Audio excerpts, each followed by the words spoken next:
की गई है।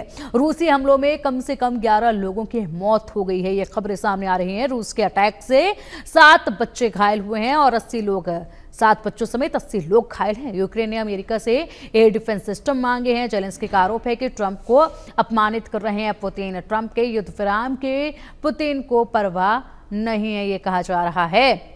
हालांकि अमेरिका तो पहले ही मदद के लिए इनकार कर चुका है, उसके बाद भी मदद मांगी जा रही है। देखना ये होगा कि मदद मिलती है या नहीं।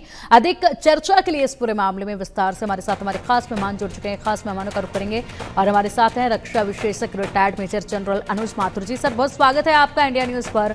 और साथ ही रक्षा विशेषज्ञ retired brigadier Sanjay Khanna ji. Sir, बहुत स्वागत है आपका भी इंडिया न्यूज पर। सबसे पहले रुख करना चाहेंगे अनुज माथुर सर आप ही का। अमेरिका मना कर चुका है कि हम किसी भी तरीके से यूक्रेन को अब मदद नहीं देने वाले हैं, लेकिन फिर भी यूक्रेन इस वक्त जो है उम्मीद लगाए बैठा है अमेरिका से। हालात गंभीर होते जा रहे हैं, रूस के अटैक लगातार बढ़ते जा रहे हैं। देखिए, जय हिंद।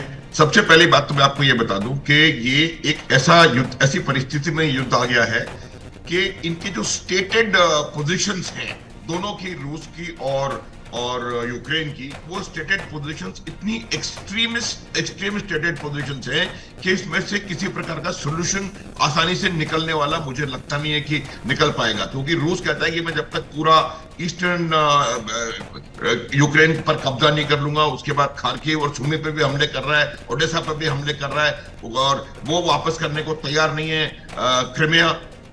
और यूक्रेन लगातार ये कहता चला जा रहा है कि मैं सारा एरिया इंक्लूडिंग क्रिमिया वापस लूंगा। तो जब ऐसी एक्सट्रीम आपकी वो स्टेटेड एम्स होते हैं तो किसी प्रकार का कोई मिडिल पाथ मिलना बहुत मुश्किल है। अब सवाल जहां तक रूस के हमलों का है, देखिए अमेरिका प्रयास जरूर कर रहा था कि किसी प्रकार से दोनों पे दबाव डाल के, बातचीत के रास्ते नहीं, दबाव डाल के इस युद्ध को थामा जाए।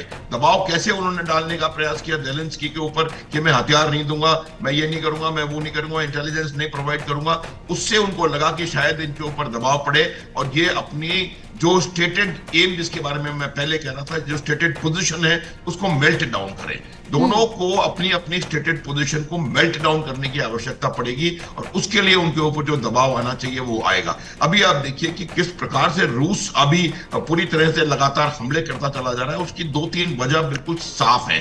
पहला तो वो अपना उद्देश्य हासिल करना चाहता है। उन्होंने ईस्टर्न यूक्रेन यानी कि डॉनबास के इलाके पे लगभग पूरा कब्जा कर लिया है। उन्होंने अभी ये ट्रूप्स एयरमार्क कर दिए हैं जो कि पूरे डॉनबास के इलाके को अपने कब्जे में लेने का प्रयास करेंगे, पहली बात। दूसरी बात, उसके ऊपर और नीचे जो शोल्डर्स हैं उस इलाके के, उनमें अपना हमले उन्होंने बढ़ा दिए हैं। इसीलिए सुमी, खार्किव और ओडेसा में लगातार भीषण हमले हो रहे हैं। उसके अलावा वो एक अट्रिशन कॉज कर रहे हैं यूक्रेन की राजधानी पे और वेस्टर्न यूक्रेन में, ताकि दबाव जो है जेलेंस्की के ऊपर पड़े और वो कहीं ना कहीं झुकें। ये तीसरी चीज जो है चीन का, अभी चीन ने खुला सपोर्ट कर दिया। हालांकि उन्होंने ये जरूर कहा है कि हम डायरेक्टली इसमें फिजिकली इन्वॉल्व नहीं होंगे, लेकिन उन्होंने ये बिल्कुल डिक्लेयर कर दिया है कि हम किसी भी कीमत पे रूस को ये युद्ध हारने नहीं देंगे।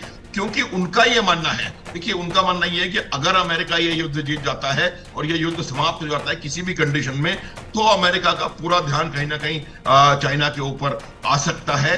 तो ये उनका ये मुझे लगता है उद्देश्य है और वो उन्होंने ओपनली डिक्लेयर कर दिया है। तो दुनिया जो है आज बाकायदा 2 भागों में बंट गई है इस रूस यूक्रेन युद्ध के हिस्से में। और आप देखेंगे कि पूरा America led NATO, European Union एक तरफ और रूस, चीन, नॉर्थ कोरिया, ईरान और ऐसे कुछ लोग एक तरफ। ये पूरा वर्टिकल डिवाइड हो गया है वर्ल्ड का एज ऑफ नाउ। तो अभी मेरा ये मानना है कि लगातार कुछ दिन और हमले बढ़ेंगे।